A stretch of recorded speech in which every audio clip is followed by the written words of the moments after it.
Tens of thousands of people have fled northern Gaza, and many still remain after the Israeli military gave them 24 hours to leave the area before it launches a major ground offensive. They were ordered to move south of the Wadi Gaza as Israeli troops prepare to hunt down and destroy Hamas, which is regarded as a terror organization by many Western governments, including the UK. Around 1,900 people have died so far in Israeli airstrikes on Gaza, according to Palestinian officials. Limited raids in Gaza have already taken place, and there are reports that the bodies of some Israeli hostages have been recovered. The hostages were snatched a week ago by Hamas militants in raids which have left 1,300 people dead. Our reporter Nick Johnson has the latest details. Fleeing for their lives. Those living in the north of the Gaza Strip heading south. 1.1 million people, roughly the same size as the entire population of Birmingham, were told by Israel they had 24 hours to leave their homes. It happened to our grandfathers. Now it's happening to us, Mohammed says. It's raising the ghosts of the past. The bombs still fall, tearing buildings and families apart. I want my daddy, this little girl cries.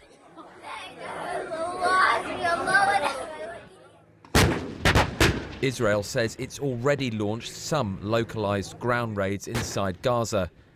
While it readies its next move, a warning from Prime Minister Benjamin Netanyahu.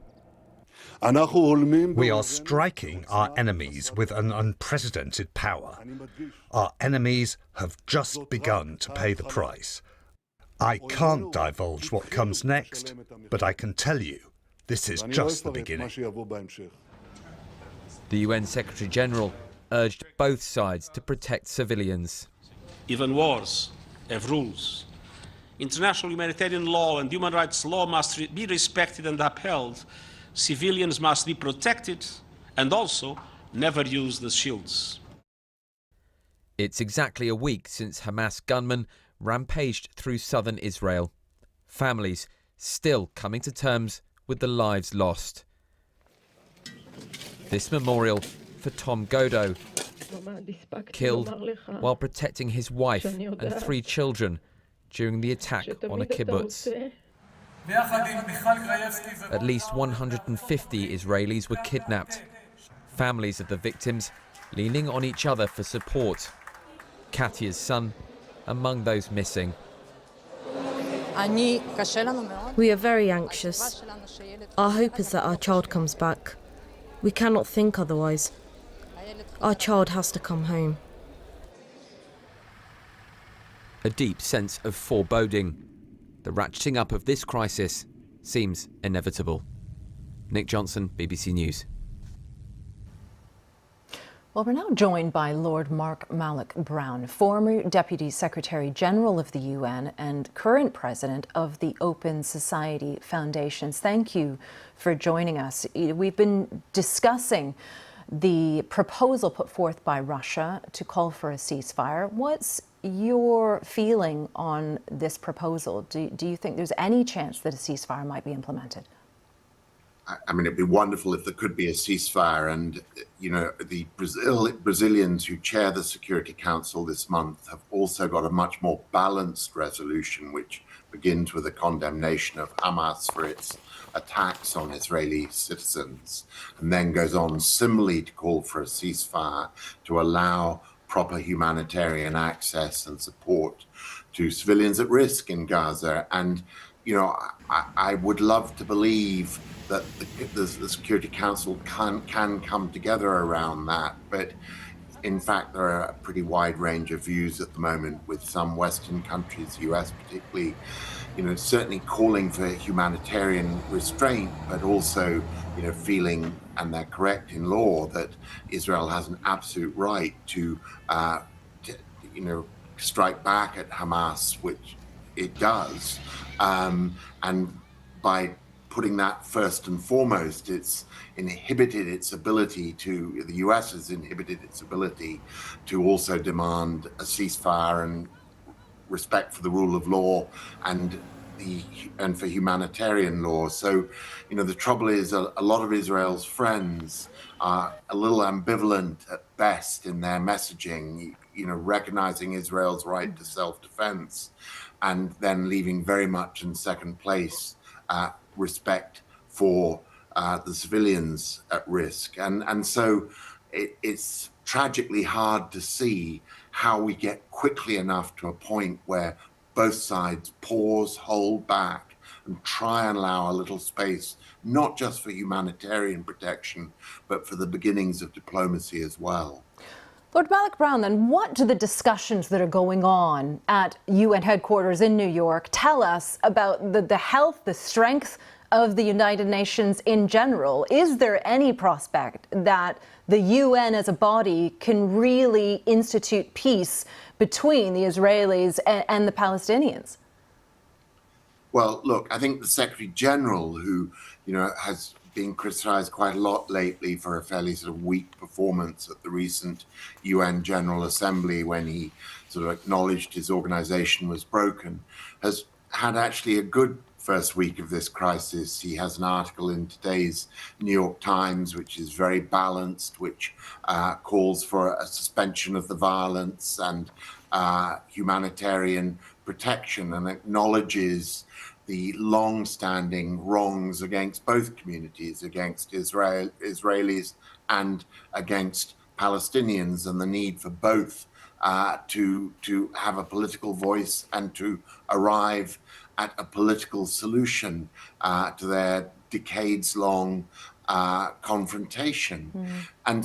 But the Security Council, as I say, while I think it's a happy accident that this month it's chaired by Brazil, a country which is always trying to find peace and a middle way to any conflict. It's been criticized for trying to do that in the case of Ukraine and Russia.